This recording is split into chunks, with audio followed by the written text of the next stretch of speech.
हमने अब तक मालदेव तक तो पढ़ लिया था ना, ठीक है ना। अब मालदेव के आगे हम राठौड़ वंश को आगे बढ़ाते हैं, चंद्रसेन के बारे में बात करते हैं। किसके बारे में? चंद्रसेन के बारे में। अब ध्यान रखना, राव मालदेव अपने ज्येष्ठ पुत्र राम से, राव मालदेव का ज्येष्ठ पुत्र कौन सा था? राम। राम से अप्रसन्न होकर इसे राज्य से निष्कासित कर दिया, जिसे वो केलवा, समझते हो ना कि राम कहाँ चला गया? केलवा, मेवाड़ में, ठीक है ना, जाकर रहने लगा। और उसके छोटे भाई से भी उसकी पटरानी नाराज हो गई, जिससे उसे राज्य अधिकार से वंचित कर दिया और उसे जागीर देकर फलोदी भेज दिया। अतएव पिता की मृत्यु पर 1562 में, मालदेव कब मरा? 1562 में। 1562 में चंद्रसेन, जो कि तीसरा पुत्र था, मारवाड़ का शासक बना।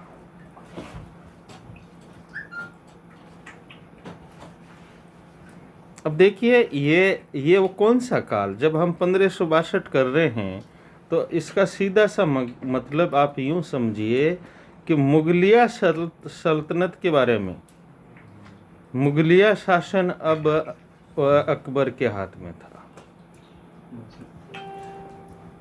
ठीक है ना। इस समय मुगलिया शासन अकबर के हाथ में था, जो 1556 में आया था, इट्स राइट। और अकबर वो व्यक्ति था जो साम्राज्यवादी सोच रखता था और अपना साम्राज्य विस्तार करना चाहता था। चलिए, सरदारा ने चंद्रसेन का विरोध किया, क्योंकि चंद्रसेन हमारे हिंदुओं में, हिंदू राजाओं में एक चीज़ ध्यान रखना, ज्येष्ठाधिकार का प्रचलन है। किसका? ज्येष्ठाधिकार। उत्तराधिकार का नियम क्या है? ज्येष्ठाधिकार, ठीक है ना। चंद्रसेन ज्येष्ठ नहीं था, हालांकि राव मालदेव ने चंद्रसेन को नियुक्त कर दिया था राजा, बट सरदार अप्रसन्न थे, ठीक है ना। तो बताया जाता है कि चंद्रसेन ने आवेश में आकर एक चाकर को मरवा डाला। इस घटना से राठौड़ पृथ्वीराज और अन्य सरदार बड़े बिगड़े। चंद्रसेन को दंड देने के लिए उसके भाइयों का गठबंधन किया और राम, उदय सिंह और रायमल को आमंत्रित किया।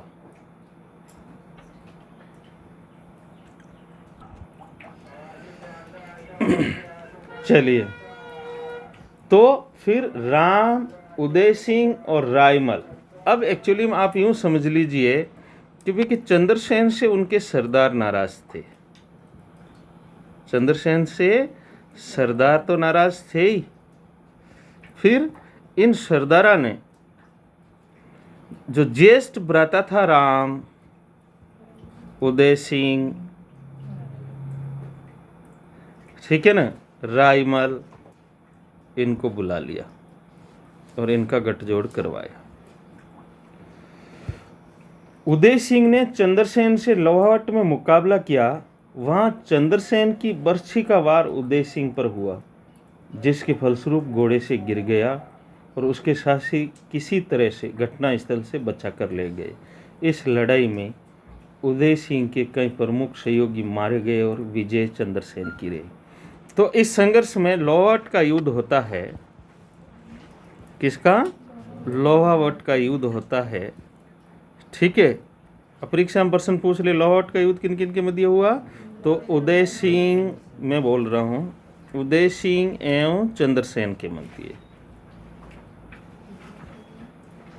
चंद्रसेन के मध्य, ये ध्यान रखोगे, ठीक है ना। उदय सिंह और चंद्रसेन के मध्य लोहावट का युद्ध हुआ और इसमें उदय सिंह की हार हुई, चंद्रसेन जी जीत गए। हालांकि बरसी से बार हुआ, जो खपेड़ला उकेड़ दिया। और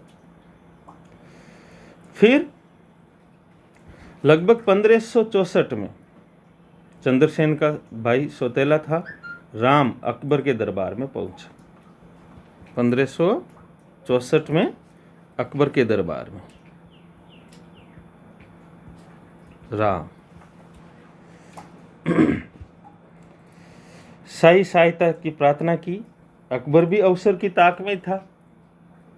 उसने शीघ्र हुसैन कुली खां की अध्यक्षता में एक फौज भेजी, जिससे जोधपुर पर अपना कब्जा कर लिया। विवश होकर भादराजून के किले में बेचारा चंद्रसेन चला गया। तो अब एक चीज ध्यान रखना, मुगलों के अधीन 1564 में जब जोधपुर आता है तो एक तो राम के सहयोग से अकबर भेजता है हुसैन कुली खां।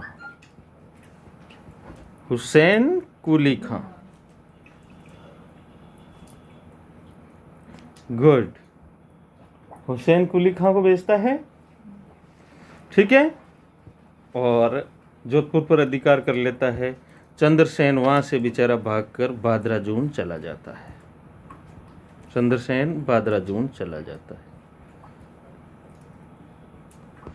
ये चीज ध्यान रखेंगे।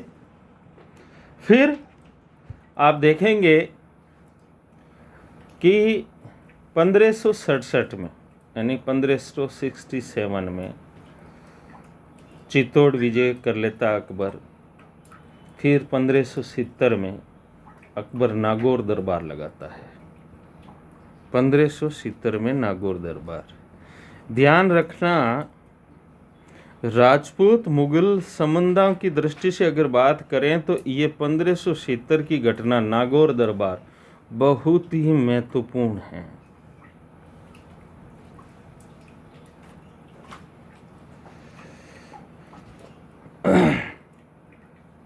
ठीक है, अब नागौर दरबार से आगे बढ़े तो उस समय की स्थिति क्या थी।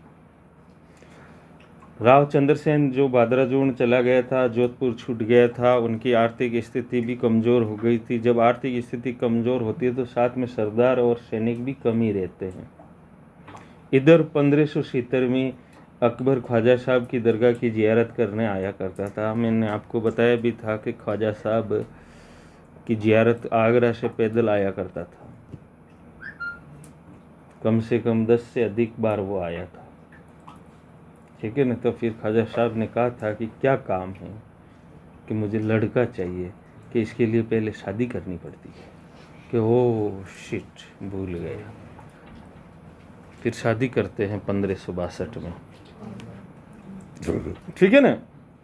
तो वो ख्वाजा साहब की दरगाह की जियारत करने के लिए आया हुआ था। चलिए, उसने मारवाड़ के इलाका में दुष्काल की खबर सुनी। 3 नवंबर 1570 में नागौर पहुंचा। वहां उसने कुछ समय रहने का निश्चय किया और दुष्काल से राहत दिलाने के लिए अपने सैनिकों से एक तालाब खुदवाना प्रारंभ किया, जिसका नाम शुक्र तालाब है।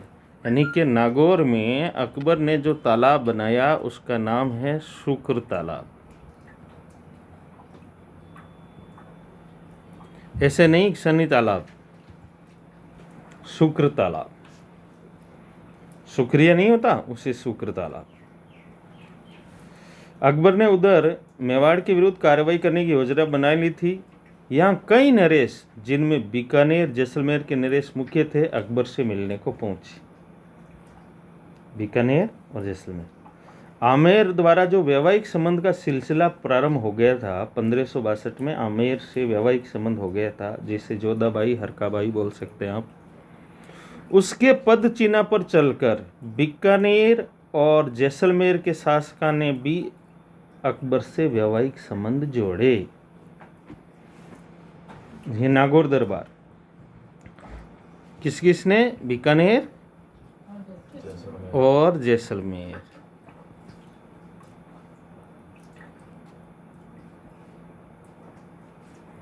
ठीक है ना, बीकानेर और जैसलमेर, इन्होंने भी वैवाहिक संबंध जोड़े। राव चंद्रसेन, उदय सिंह, राम आदि भी अपनी स्थिति सुधारने के लिए वहां उपस्थित हुए। राव चंद्रसेन भी आया बेचारा, पर चंद्रसेन भी अकबर के दरबार में उपस्थित हुआ। पर चंद्रसेन ने देखा कि अकबर एक व्यक्ति को दूसरे व्यक्ति के विरुद्ध खड़ा कर अपना स्वार्थ सिद्ध करना चाहता है, ठीक है ना। वो अकबर के दरबार में से चल दिया। वो अपने ज्येष्ठ पुत्र राय सिंह को अकबर की सेवा में छोड़कर पुनः भादराजून लौट गया। एक चीज ध्यान रखना, पुत्र था राय सिंह सन ऑफ चंद्रसेन, ठीक है ना। तो वो भी अकबर के दरबार में आया चंद्रसेन, फिर उसके दिमाग में बैठी नहीं तो अपने पुत्र राय सिंह को वहां छोड़ दिया कि टाबर हटे मैं भाग जाऊं। मारवाड़ की स्वतंत्रता की कड़ी में नागौर दरबार एक बड़ी कड़ी है। जो नरेश नागौर आए थे वे एक प्रकार से आश्रित और समर्थकों की संज्ञा में गिने जाने लगे। जो नरेश यहाँ के दरबार में उपस्थित नहीं हुए उसकी मनोवृत्ति का समुचित रूप से परीक्षण हो गया, यानी कि वो मुगलिया शासन को पसंद नहीं करते। अकबर से जो वैवाहिक संबंध हुआ उससे भी अधिक महत्व नागौर दरबार का था, क्योंकि इस नागौर दरबार से स्पष्ट हो गया कि कौन अकबर का पक्षधर है और कौन अकबर को पसंद नहीं करता। क्योंकि जो दरबार में उपस्थित हुए बेशक उसके सहयोगी है, जो नहीं आए वो उसके विरोधी है।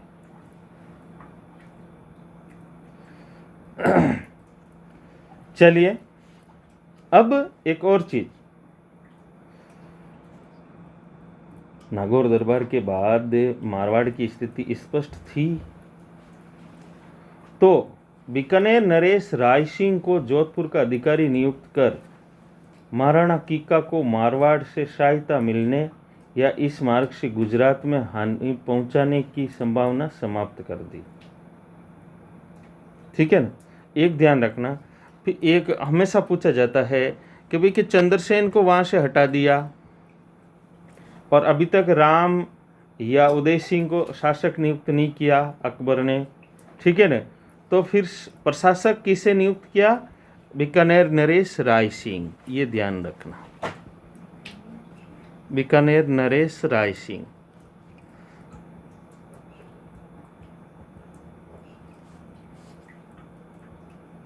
यानी कि परीक्षा में यह प्रश्न पूछा जा सकता है कि चंद्रसेन से मारवाड़ यानी जोधपुर छीनने के बाद वहां का प्रशासक किसे बनाया? राय सिंह को, बीकानेर नरेश राय सिंह को। चलिए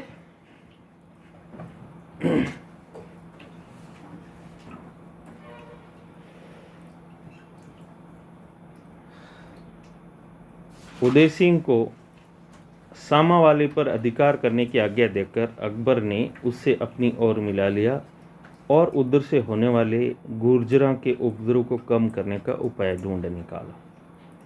राम को जो वास्तव में मारवाड़ का हकदार था, ज्येष्ठ वही था, अपने प्रत्येक राज्य से अलग रखने के लिए शाही सेना के साथ कर दिया कि भाई अब रियल उत्तराधिकारी तो राम था, परंतु राम को शाही सेना में लगा दिया, यानी कि अकबर की सेना, जो सेना मिर्जा बंधुआ की दबाने के लिए नियुक्त की गई थी। इस प्रकार अकबर ने अलग अलग अधिकारियों के स्वार्थ निश्चित कर जोधपुर पर शाही अधिकार स्थापित कर लिया। राम को कहीं और, उदय सिंह को कहीं और, चंद्रसेन को भगा दिया और जोधपुर पर अपना अधिकार जमा लिया। 1565 में जोधपुर के परित्याग के बाद चंद्रसेन ने कुछ समय तो भादराजून में रहकर मुगलों की फौजों का मुकाबला किया, परंतु जब मुगल अधिकारियों के जत्था ने उसके चारों तरफ से घेर लिया तो वहां से हटकर सिवाना में मोर्चा बनाया। सिवाना, ठीक है ना, बाड़मेर। सिवाना का गढ़ और पहाड़ी भाग दुर्गम थे।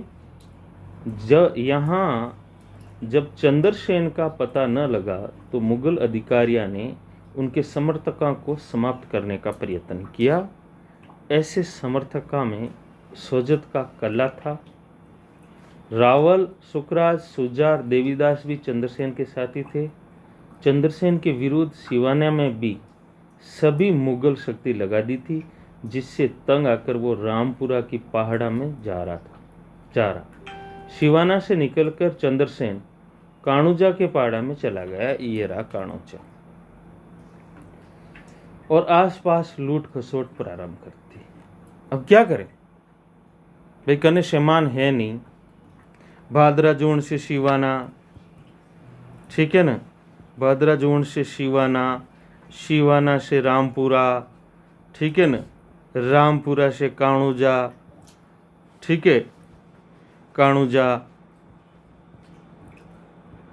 ठीक है, और उसके साथी मारे जा रहे थे, ये तो पता ही है ना, उसके साथी मारे जा रहे थे। तो अब उसके सहयोगी नहीं, कमाने वाला कोई को नहीं, खावे कहीं, जिन्हें कहीं करे खसोट ने लूट। यहाँ रहते हुए उसने आसर लाई और जोधपुर के महाजना से दबाकर धन लेना प्रारंभ कर दिया। आड़ाई अटबाणिया को धन लूटना शुरू कर दिया। इस नीति से मारवाड़ के लोग भी अप्रसन्न हो गए। ऐसी स्थिति में उसने मारवाड़ छोड़कर बुडाड़, फिर सिरोही, तदनंतर डूंगरपुर और बांसवाड़ा में शरण ली और फिर बांसवाड़ा के सिचियाई के पहाड़ा की ओर निकल गया। ठीक है ना, कौन से पहाड़? सिचियाई, सिचियाई, नैना टाबरा को सिचियाते हैं ना, सिचियाई के पहाड़, ठीक है ना। और यहाँ 11 जनवरी 1581 धोला दे परारा ताड़ो तपन चंद्रसेन जी जाता रहिए। राव चंद्रसेन ऐसा प्रथम राजपूत शासक था जिसने अपनी रणनीति में दुर्ग के स्थान पर जंगल और पहाड़ी क्षेत्र को अधिक महत्व दिया, यानी कि जंगलों और पहाड़ी क्षेत्र में छुपकर वार करना, गुरीला, यानी छापामार युद्ध प्रणाली का महत्व स्थापित करने में मेवाड़ के महाराणा उदय सिंह के बाद चंद्रसेन राजपूताने का दूसरे शासक था। और फिर इस प्रणाली का अनुकरण महाराणा प्रताप ने भी किया, इसलिए राव चंद्रसेन को महाराणा प्रताप का पथ प्रदर्शक कहा जाता है।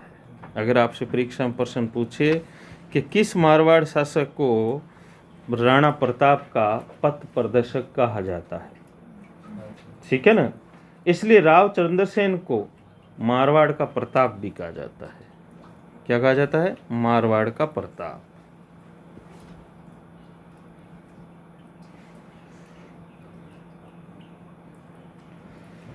चलिए, जोधपुर राज्य की ख्यात यानी इतिहास के अनुसार चंद्रसेन और महाराणा प्रताप कोरड़ा गांव में मिले थे। अगर परीक्षा में कोई प्रश्न पूछे कि क्या चंद्रसेन और महाराणा प्रताप में मुलाकात हुई, अगर हुई तो कहाँ हुई? कोरड़ा गांव।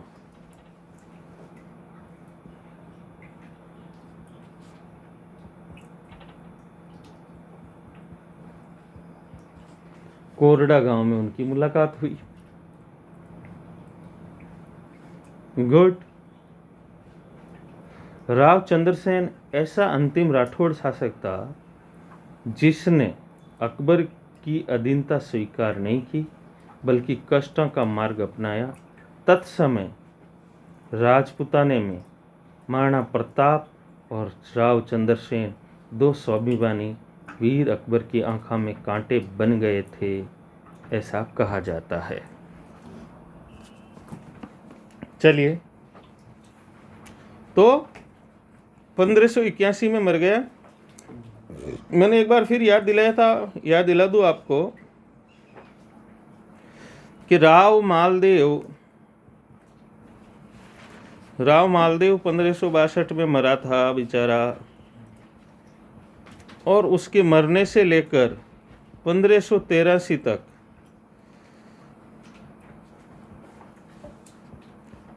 जोधपुर डापा चौकीरा, यानी कि 1583 तक, 1562 के बाद चंद्रसेन कुछ समय के लिए रहा, फिर वो मामला बिगड़ गया नागौर दरबार के बाद, ठीक है ना।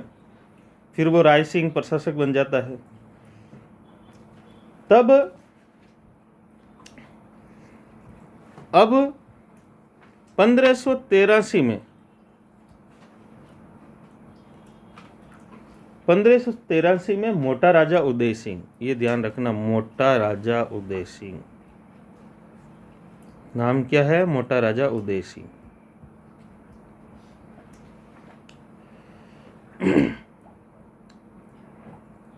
शासक बना दिया अकबर ने, अब तो बनाएगा जो अकबर ही बनाएगा। इस प्रकार मोटा राजा उदय सिंह मारवाड़ का प्रथम शासक था जिसने मुगलों की अधीनता स्वीकार की। अब अगर आपसे पूछे कि मारवाड़ का वो प्रथम शासक जिसने मुगलों की अधीनता स्वीकार की, तो मोटा राजा उदय सिंह। और साहब ने 1587 में अपनी पुत्री मानीबाई का ब्याह शहजादे सलीम के साथ करवा दिया। मानीबाई की सेटिंग किसके साथ? सलीम के साथ। तो सलीम रो हारो जोधपुर हो, अकबर रो हारो जयपुर हो। सलीम रो नानेरो जो है वो जयपुर। गुड।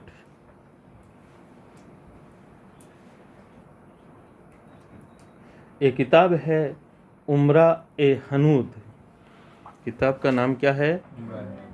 उमरा ए हनूद।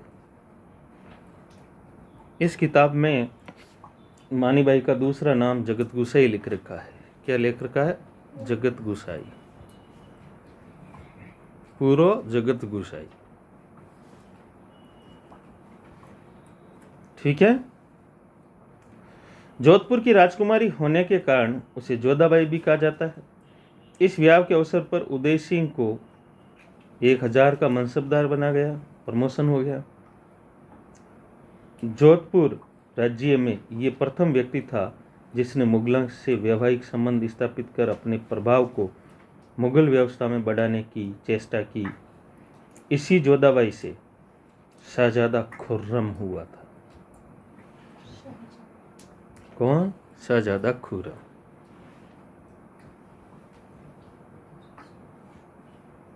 यानी आप यूं समझ लीजिए,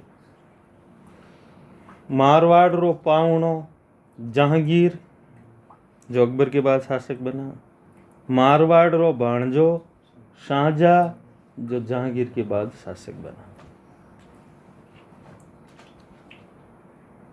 चलिए 1595 में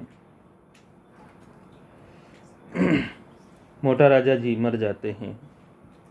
1595 में मोटा जी मर जाते हैं।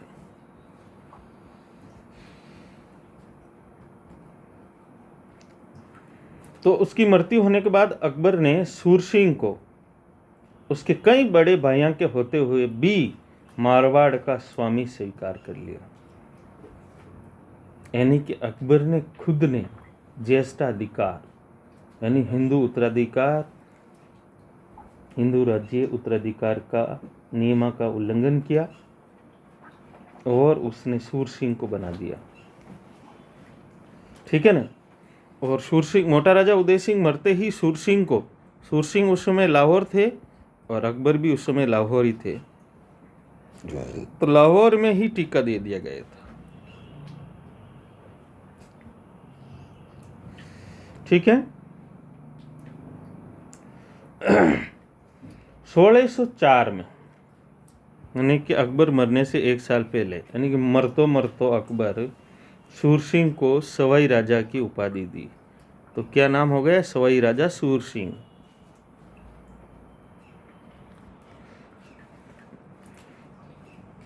जहांगीर ने के समय भी सूरसिंह का मनसब बढ़ाया गया।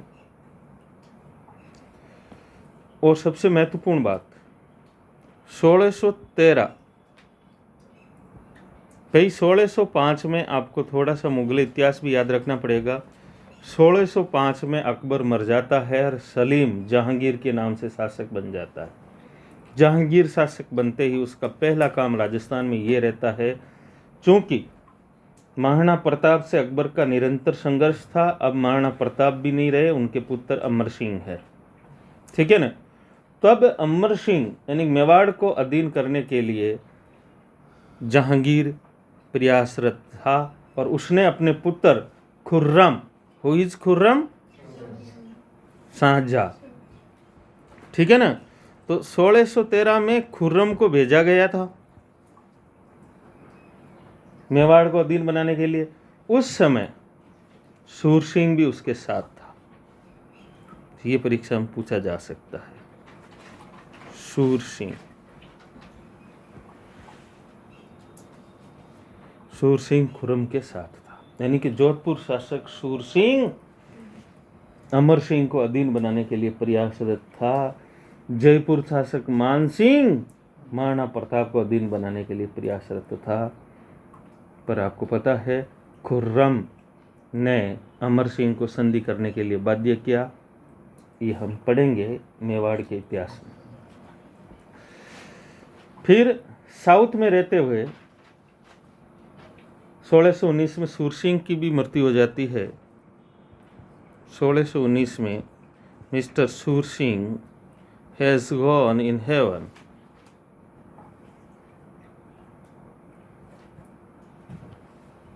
गए। चलिए, तब 1619 में महाराजा गज सिंह आते हैं। क्या नाम? गज सिंह।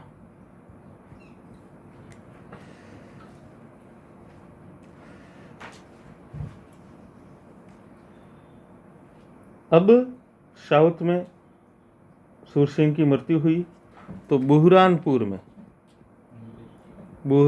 में जहांगीर ने उसको राज्याभिषेक करवा दिया। सूर सिंह का तो लाहौर में हुआ ही।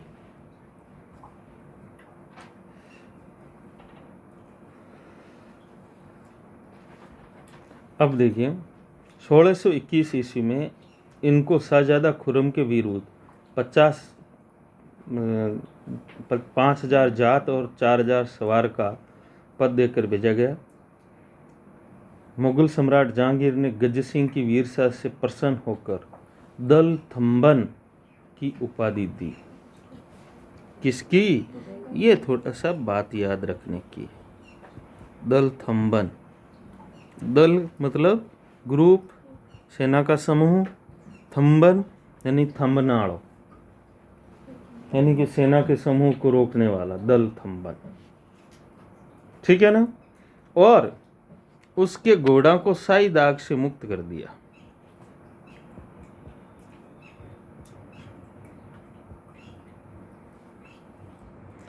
एक्चुअली में ये जो राजपूत थे वो मुगल मनसबदार थे।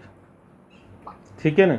आपको यहाँ एक और चीज़ समझनी है, वो एक चीज़ समझ लेना कि मनसबदार जो होता था, ठीक है ना, एज ए अधिकारी होता था। यहाँ थोड़ा समझना आपको, काफ़ी चीज़ें मुगलिया व्यवस्था को समझ लेंगे तो आपको ये पता चल जाएगा कि भाई कि राजपूत शासकों को मुगल व्यवस्था के अधीन कितना फ़ायदा होता था।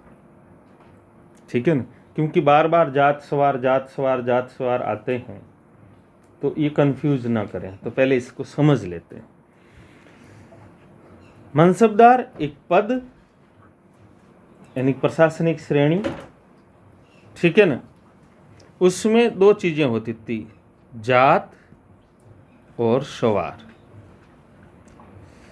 जात उसकी रैंक को दर्शाता था। मैं सामान्य अर्थ में कह दूं ग्रेड पे। जात क्या थी? Grade pay. समझ में आ रही नहीं आ रही? जैसे मैं 5400 पे हूं, अनु 4800 पे हैं, ठीक है ना, ये जात। सवार उत्तरदायित्व,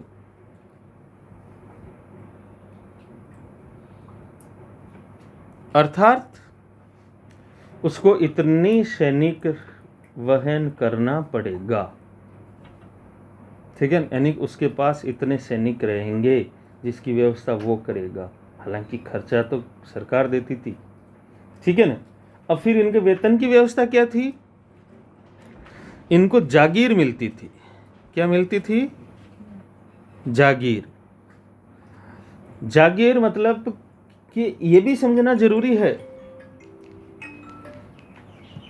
जागीर का मतलब भी आपको समझना जरूरी है।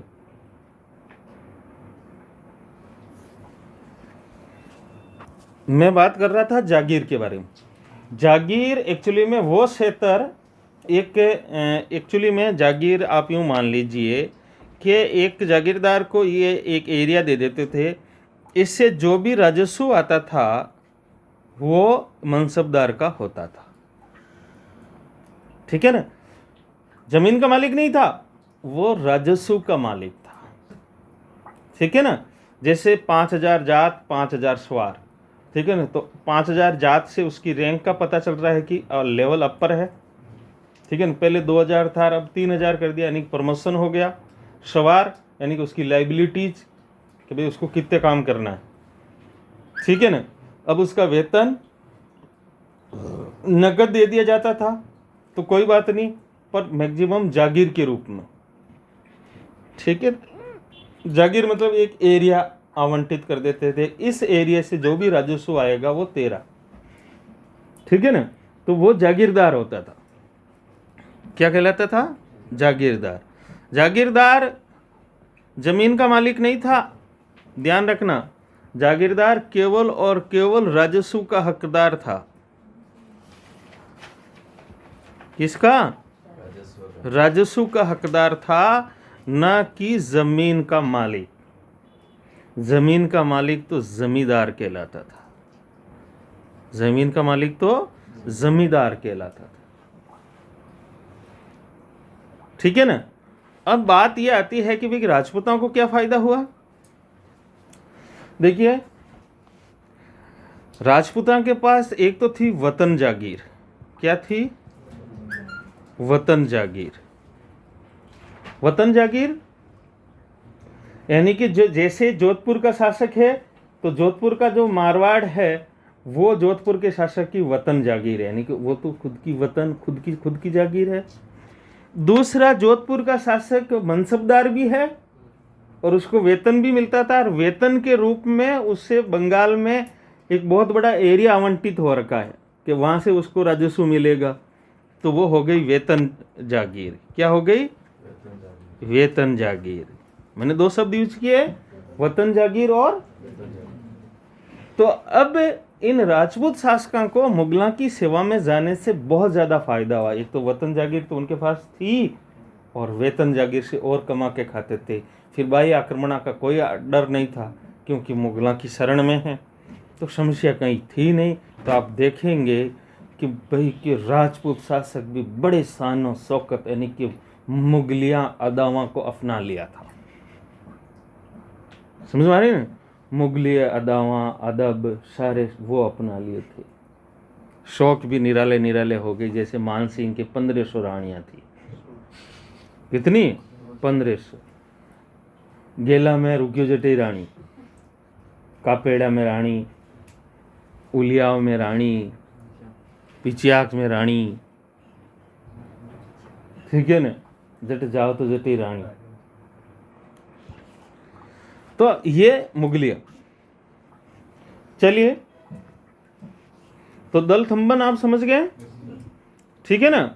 और फिर मैंने क्या था, शाही दाग से मुक्त कर दिया। तो इस चीज को भी समझना। अब क्योंकि इन मनसबदारों को एक बार घोड़े अपने मीर बख्शी,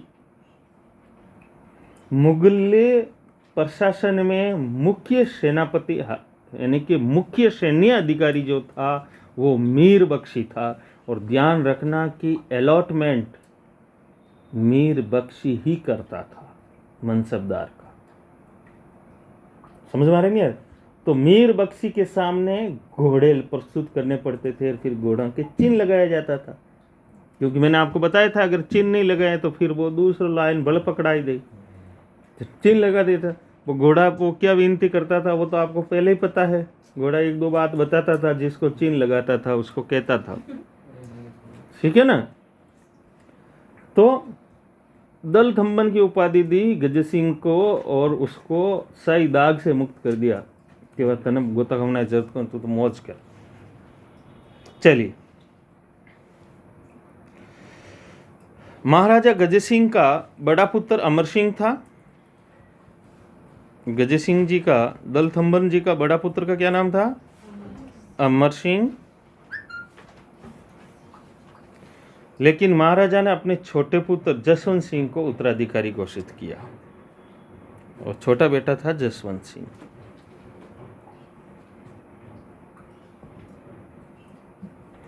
तो महाराजा ने किसे उत्तराधिकारी घोषित किया? जसवंत सिंह को।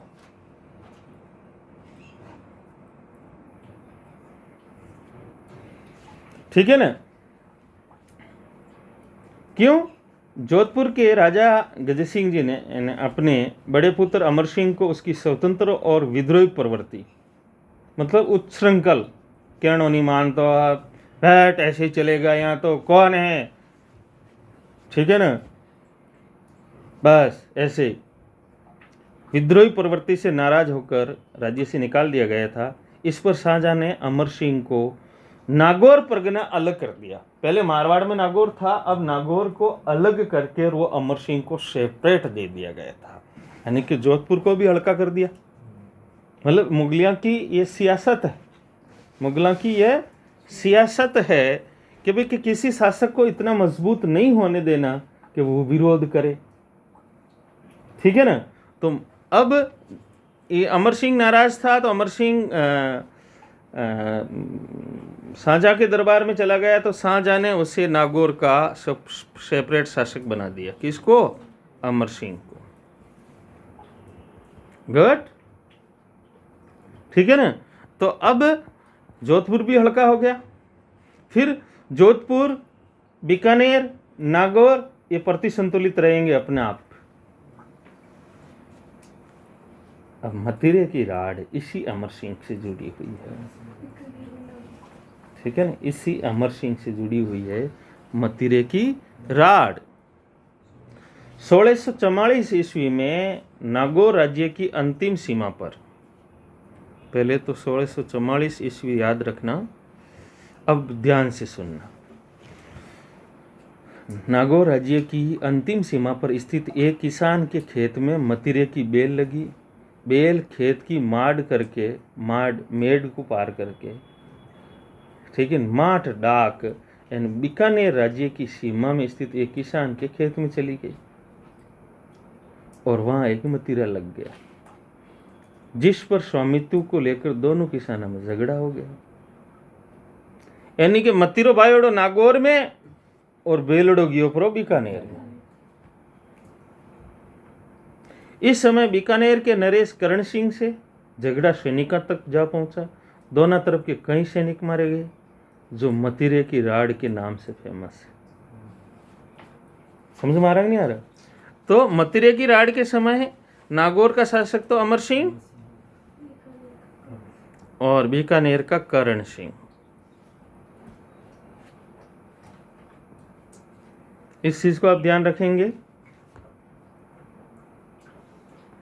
नागौर का अमर सिंह और बीकानेर का करण सिंह। चलिए, एक बात और, अमर सिंह बहुत ही, मैंने पहले ही बताया था, उच्छृंखल था, जच जाती तो की भी कर ले, तो वही अमर सिंह, ठीक है ना। उस अमर सिंह ने क्या किया, सोचिए।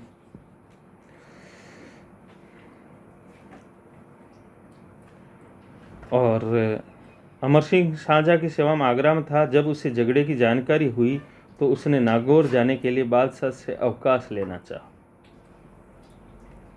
कि भाई के अमर सिंह आगरा में हो, शाहजहां की उसा मानाटे मतिरा लेन कोई लपड़ो रेगो है, जो को मैं मतिरारी अब्बा चाहूँ, ठीक है ना। बीकानेर नरेश ने शाहजहां के बख्शी सलावत खां को सिखा दिया कि किसी भी तरह बादशाह अकबर ने अमर सिंह को शाहजहां से मिलने मत देना। बीकानेर का शासक नहीं चाहता था कि अमर सिंह यहाँ से जाए,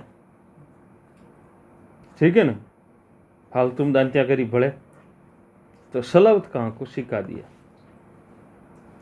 और जब अमर सिंह कई दिन तक बादशाह से मिलकर अवकाश नहीं मांग सका तो एक दिन उसने बख्शी से पूछे बिना, बख्शी कौन? सलावत खां, बादशाह को सलाम कर लिया। इस पर बख्शी सलावत ने उसे गंवार कह दिया कि अरे गंवार। अमर सिंह नाराज होकर उस पर अपनी कटार निकाली और सलावत खान ने मार दिया। गंवार मने। बाद में खलीमुला और वो बिठदास के पुत्र अर्जुन ने युद्ध करते हुए शहीद हुए। और साहब अमर सिंह राठौड़ राजकुमारम अपने साहस और वीरता के लिए प्रसिद्ध है। आज भी अमर सिंह राठौड़ के ख्याल बड़े प्रसिद्ध है। और नागौर की भूमि अमर सिंह की भूमि है, तो वहाँ आप लोग देखेंगे जैसे अभी वर्तमान में वो है ना हनुमान बेनीवाल, वो भी अमर सिंह से कम नहीं है। सलावत खान नरेंद्र मोदी से कभी भी भिड़ सकता है, ठीक है ना। अब चलिए, ये तो नागौर के शासक अमर सिंह के बारे में बात हुई। बात हम करते हैं जसवंत सिंह की, क्योंकि अल्टीमेट जोधपुर का शासक तो वो है। गज सिंह दलथंबन के बाद कौन बना? जसवंत सिंह। Very good.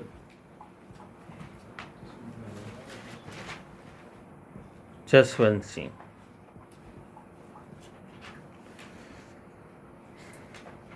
जसवंत सिंह का जन्म भी साउथ में ही हुआ था। जोधपुर के नरेश ज़्यादातर साउथ में नौकरियां करते थे, ठीक है ना। और 1638 में शाहजहां ने जसवंत सिंह को टिका दिया और 4000 जात और 4000 सवार का मनसब देकर मारवाड़ का शासक स्वीकार कर लिया। ये रस्म अदायगी आगरा में हुई। आगरा से महाराजा जसवंत सिंह बादशाह के साथ दिल्ली और वहां से जमरूद गया। इसी दौरान मनसब में 1000 की वर्दी कर 5000 जात और 5000 सवार कर दी, ठीक है ना। ये तो बहुत सारी बातें हैं।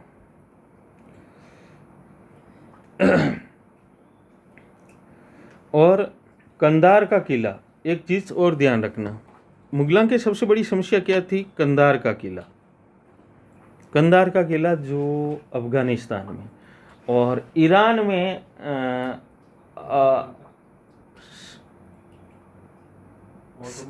ईरान के शाह, ठीक है ना, वो भी कंधार पर कब्जा चाहते थे और मुगल भी कंधार पर कब्जा चाहते थे, क्योंकि कंधार एक की है मध्य एशिया की,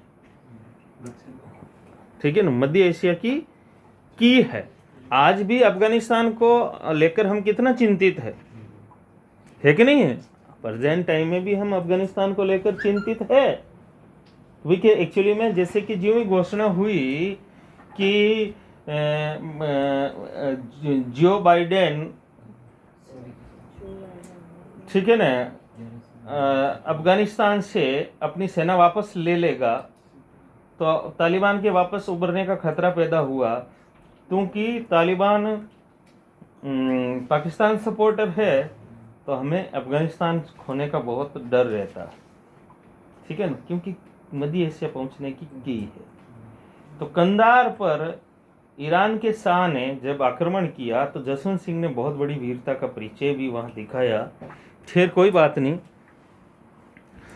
अब साहब जसवंत सिंह में फोड़े पड़ते हैं जब देखिए एक और समस्या जसवंत सिंह के सामने खड़ी होती है, और होनी भी क्यों नहीं चाहिए। मुगलिया दरबार, मुगलों की सबसे बड़ी बात ये थी कि मुगलों में उत्तराधिकार का निश्चित नियम नहीं था।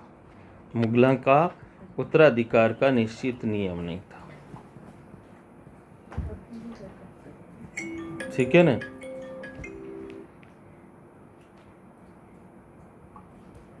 निश्चित नियम नहीं था, ठीक है ना। यानी कि कोई जरूरी नहीं, तो प्रत्येक राजकुमार अपने आप को अगला बादशाह ही समझता था, ठीक है ना। तो हर बार गद्दी के लिए चालें चली गई, ठीक है ना, खुराफातियाँ हुई है। परंतु जो चालें और खुराफातियाँ और संघर्ष शाहजहाँ के बच्चा में हुआ है वैसा पहले कभी नहीं देखा गया था। तो शाहजहाँ के 4 बच्चे थे, बच्चे तो क्या कहेंगे, शाहजहाँ के 4 औलादें थी। कितनी? 4 औलादें थी। ठीक है ना। शाहजहाँ वैसे शाहजहाँ के पास हमेशा शाहजहाँ अब एक्चुअली में लाड गेलो रेगो ऐसे कहते हैं ना गांव में, ठीक है ना। दारा से बहुत प्यार करता था, इसलिए दारा को कभी बाहर भेजता ही नहीं था, हमेशा अपने पास रखता था।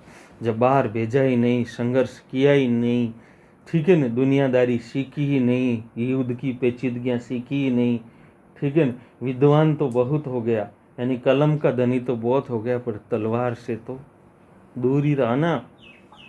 और फिर शासक का बेटा कलम का धनी से ज़्यादा तलवार का धनी होना चाहिए, जो वो नहीं हो पाया। और औरंगजेब को हमेशा वो शाहजहाँ लड़ाई में झोंके रखता था, तो वो तब के ऐसा लोहा तैयार हुआ तगड़ा।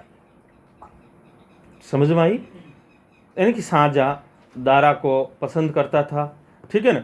अब इधर से अफवाह उड़ी कि शाहजहाँ बीमार है, इवन देर तक अफवाहें यहां तक उड़ गई कि शाहजहाँ तो मर गए, दारा छुपा रहे हैं, ठीक है ना, और वो दारा को शासक बना रहे हैं तब। और दूसरी चीज, दारा बहुत ही लिबरल था, बहुत ही उदार था, यानी कि कट्टर इस्लाम से तो वो दूर ही रहता था। तो जो उलेमा वर्ग था, जो मुस्लिम वर्ग था, ठीक है ना, वो औरंगजेब के पक्षधर थे। उलेमा वर्ग जो वर्ग था, कट्टर मुस्लिम वर्ग था, वो औरंगजेब के पक्षधर थे, ठीक है ना। क्योंकि दारा जब सीरे अकबर लिखता है, अर्थात समुद्रों का मिलन लिखता है, तब यानी कि 52 उपनिषदों का फारसी में अनुवाद करता है, एकेश्वरवाद की ओर झुका रहता है, ठीक है ना, यानी कि वो अद्वैत वेदांत की ओर अपना मानने लगता है, तो वो मुस्लिम इल्म को मानने से थोड़ा सा मतलब दूरी हो रहा है, ठीक है ना। तब ये उलेमा वर्ग इनको पसंद नहीं करता था। इस समय सब औरंगजेब शासक बनना चाहता है, तो उलेमा वर्ग यानी मुस्लिम समुदाय को अपने पक्ष में करने के लिए धर्म की रक्षार्थ उसने कहा कि मैं तो इस्लाम के लिए लड़ूंगा। चलिए, मुगल सम्राट शाहजहाँ के 4 पुत्र थे, दारा शिकोह, शाहजहाँ, औरंगजेब, मुराद के मध्य उत्तराधिकार को लेकर 1658 और 59 ईस्वी में कई युद्ध लड़े गए। उनमें से धर्मत उज्जैन मध्य प्रदेश का युद्ध बड़ा प्रसिद्ध रहा है। एक बार तो परीक्षा में ये भी पूछा गया है कि धर्मत कहाँ है। हाँ, धर्मत उज्जैन मध्य प्रदेश में है, ठीक है ना, धर्मत उज्जैन मध्य प्रदेश में, ठीक है। चलिए, जसवंत सिंह और अनेक राजपूत शासक शाही सेना की ओर से, शाही सेना मतलब शाहजहाँ की ओर से, शाहजहाँ मतलब दारा शिकोह की ओर से, समझ में आ रही नहीं आ रही? शाही सेना यानी कि अभी तक शासक कौन है? शाहजहाँ। और शाहजहाँ किसको पसंद करता है? दारा शिकोह। तो दारा शिकोह शाहजहाँ के मतलब शाही सेना की ओर से दारा शिकोह के पक्ष में और औरंगजेब के विपक्ष में लड़े। कौन कौन? जसवंत सिंह जी। लेकिन कासिम खान ने धोखा दिया, उसने शाही खेमे की हार हुई। कहा जाता है कि पराजित महाराजा जसवंत सिंह धर्मत युद्ध स्थल से लौटकर 4 दिन बाद 19 अप्रैल 1658 को जोधपुर पहुंचे, ठीक है ना, 1658 को। अब एक्चुअली में धर्मत के युद्ध में कासिम खान जो था ना, कासिम खान, ठीक है ना, वो दिखता तो दिए के साथ था, बट था हवा के साथ। कासिम खान दीपक के साथ पर था हवा के साथ। कासिम खान ने धोखा दिया। जसवंत सिंह जी हार गए। जसवंत सिंह जी वहां से घर आए। वहां क्या, बर्नियर, मनोचीर, खफी काम ये बातें करते हैं छान छान। मतलब ये नहीं करे ऐसे करते हैं कहीं छोरी हड्डियाँ आती हैं ऐसे ना, ठीक है ना, ऐसे बातें करते। कौन? बर्नियर, मनुची और खफी खां। क्या बातें करते हैं कि वो जोधपुर पहुंचे तो उदयपुरी महारानी, क्या नाम? उदयपुरी महारानी, उदयपुर की थी तो उदयपुरी महारानी महामाया,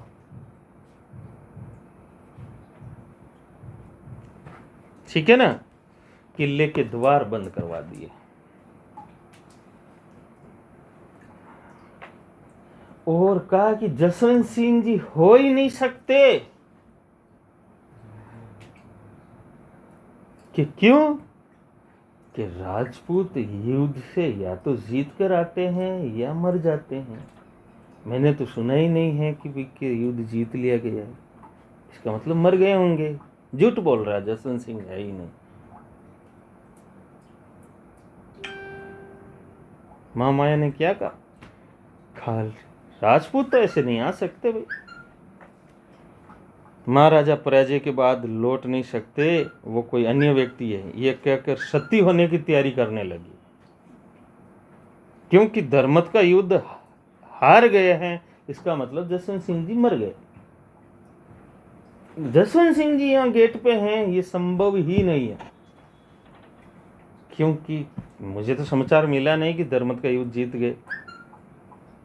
अंत में बताया जाता है कि रानी की मां ने उसे समझाया, तब जाकर दरवाजा खोला। और इस कथा को श्यामल दास ने भी मान्यता दी है। श्यामल दास ने भी कहा कि यह बात सही है।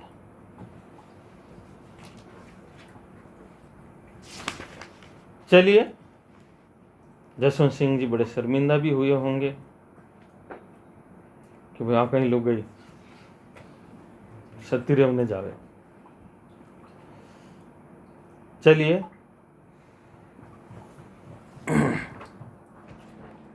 तो महामाया कौन थी इसके बारे में बात बताता हूं। फ्रांस के मशहूर लेखक बर्नियर ने अपनी पुस्तक इंडिया ट्रेवल्स, भारत यात्रा, बर्नियर की पुस्तक क्या नाम है? भारत यात्रा, बर्नियर। महामाया का उल्लेख किया कि एक बार जसवंत सिंह जी और औरंगजेब की सेना से हारकर लौट आए तो वीरांगना ने किले के दरवाजे बंद करवा दिए और उन्होंने कहा कि मेरा पति हो ही नहीं सकता। पत्नी के व्यंग्य करने पर जसवंत सिंह पुनः युद्ध में चला गया, जहां उन्हें छत्रपति शिवाजी के साथ मिलकर मुगलों को भारत भूमि से खदेड़ने की योजना बनाई। इस योजना की भनक औरंगजेब को मिल गई और इसे धूर्ततापूर्वक विफल कर दिया। इधर महारानी भी मुगलों के विरुद्ध संगठन बनाने के प्रयासों में लग गई। ये कौन वर्णन करता है? बर्नियर। बर्नियर ऐसा वर्णन करता है क्या कि भाई महामाया ने आड़ा कोनी खोलिया तो बुटू जसवंत सिंह जी गया शिवाजी मिल અને क्यों औरंगजेब ने कूटा, औरंगजेब ने ठापड़ गई, औरंगजेब ये योजना ने विफल कर दी। अटू महामाया भी औरंगजेब ने निकलने वास्ते योजना बनाने डूब गई। फिर निकली औरंगजेब सुबह પછી પાણી ઢોળાને ધોયો બાળ્યો। चलिए, दोहराई का युद्ध।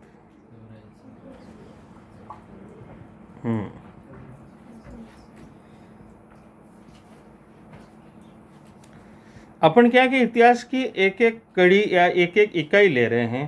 भाई इतिहास से एक एक इकाइयों का समूह नहीं है, इतिहास एक समग्र है, ठीक है ना। अब जैसे दोहराई तो अपन मुगलिया सल्तनत को साथ साथ में देखना पड़ेगा। यह युद्ध अजमेर के निकट दोराई नामक स्थान पर दारा शिकोह और औरंगजेब के मध्य हुआ। किसके मध्य? दारा शिको इनटू औरंगजेब। बाद में औरंगजेब मुगल सम्राट बना। आमेर के जयसिंह प्रथम के बीच बचाव में औरंगजेब और जसवंत सिंह का मनमुटाव कम हुआ। तो यह भी ध्यान रखना, जयसिंह जिसे मिर्जा राजा जयसिंह बोलते हैं, जयसिंह यानी मिर्जा राजा, ठीक है ना। मिर्जा राजा जयसिंह ने जसवंत सिंह की दोस्ती किसके साथ करवा दी? औरंगजेब के साथ।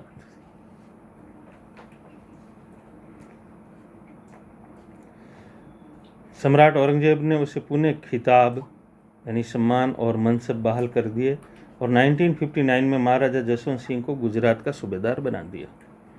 1959 में 1659 में। गुड। महाराजा जसवंत सिंह को बाद में औरंगजेब ने शिवाजी के विरुद्ध दक्षिण भेजा, जहां उन्होंने शिवाजी को मुगलों से संधि करने हेतु राजी किया। शिवाजी के पुत्र संभाजी को शाहजादा मुअज्जम के पास लाए और दोनों के मध्य शांति संधि हुई। 28 नवंबर 1678 में महाराजा का जमरूद में देहांत हो गया। एक्चुअली में बात यह थी कि उनकी गुजरात ड्यूटी लगी थी ना जसवंत सिंह जी की, तब शिवाजी को कब्जे में करने में वो थोड़े विफल ही रहे, यानी ढंग से विफल नहीं कर पाए। औरंगजेब बड़ा शकी मिजाज का था, उसको ये शक था कि जसवंत सिंह शिवाजी को चाहता ही नहीं है पकड़ना, तो उसका ट्रांसफर कर दिया जमरूद का थानेदार। अब एक्चुअली में हालांकि मनसब तो घटाया नहीं, मनसब तो वही है, पर एक एक्चुअली में आप यूं समझ लीजिए कि आईएएस को आप तहसीलदार बना कर कहीं बिठा देते हो, आईएएस को आप तहसीलदार बनाकर कहीं बिठा देते हो तो उसकी तौहीन होती है। जमरूद का बना दिया, ठीक है ना। वहाँ फिर वो आवड़ता नहीं है, आवड़ता नहीं है, आवड़ता नहीं है ऐसे करके मर गया। उसके पास कोई जीवित उत्तराधिकारी नहीं हुआ था, और परंतु उसकी रानी जरूर गर्भवतियां थी, 2 रानी गर्भवती थी। औरंगजेब ने उसकी मृत्यु पर कहा, आज कुफ्र का दरवाजा टूट गया है। ये बहुत बार पूछ लिया गया है, फिर भी पूछ ले, कुफ्र का दरवाजा टूट गया है। टूट गया भाई, टूट गया, कुफ्र का दरवाजा टूट गया।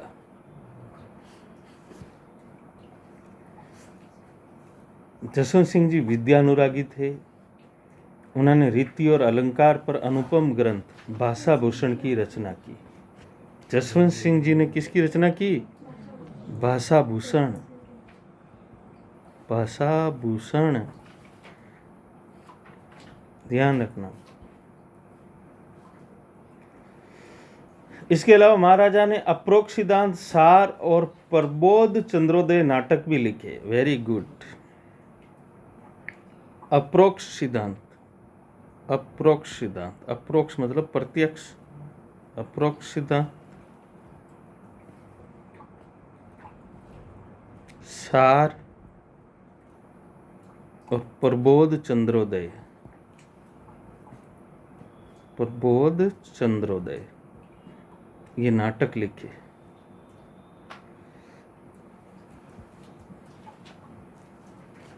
उसके दरबारी विद्वानों में सूरत मिश्र, नरहरिदास, नवीन कवि बनारसी दास आदि प्रसिद्ध है, जिन्होंने अनेक ग्रंथों की रचना की। मुहनोत नैणसी भी उस समय का था, जिसने नैणसी ख्यात और मारवाड़ परगना की विगत लिखी। हालांकि बाद में मुहनोत नैणसी से उसकी बिगड़ गई थी, नैणसी को जेल में बंद कर दिया गया। नैणसी जेल में आवड़े कोनी यूं कर मर गो। आवड़ने की एक बहुत बड़ी समस्या थी। महाराजा ने अनेक तालाब और उद्यान भी बनाए। औरंगजेब में जसवंतपुर आबाद किया, औरंगाबाद में, औरंगाबाद यानी साउथ में। अगर आपसे परीक्षा में प्रश्न पूछे जसवंत सिंह जी ने जसवंतपुरा बसाया, ठीक है ना, ये कहाँ है, तो यानी ये ऐसे नहीं कहेंगे कि भाई के ये केकिंद के पास है, ठीक है ना, ये औरंगाबाद के पास, नॉट केकिंद।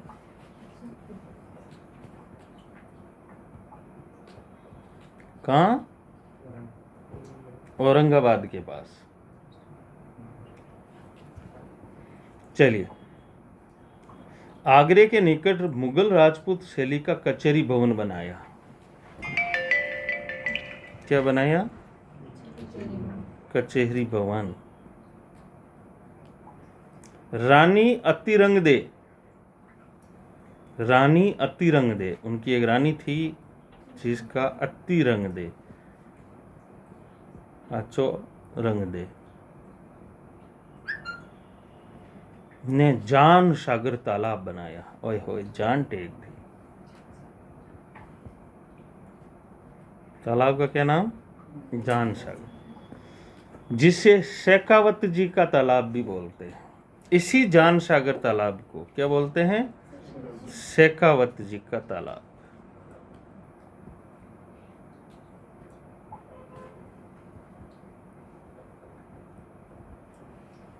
दूसरी ओर रानी जसवंत दे, एक रानी और है जसवंत दे। जसवंत दे ने राई का बाग, नाम सुना है ना? राई का बाग रेलवे स्टेशन है। राई का बाग, कोट और कल्याण सागर, कल्याण सागर तालाब का नाम है कल्याण सागर तालाब, ये बनवाया। आप इसका ध्यान रखेंगे कि राई का बाग, जसवंत दे। इस तालाब के स्थान को रातानाडा कहते हैं। तो ये जो कल्याण सागर है ना, ठीक है ना, ये कल्याण सागर है ना, ये ही रातानाडा है। जोधपुर का रातानाडा नाम सुना है ना, हवाई अड्डा भी है, ये रातानाडा। रूपा धाई जोधपुर महाराज जसवंत सिंह की धाई थी, उसके नाम से एक बावड़ी मेड़ती दरवाजा के अंदर बनाई गई।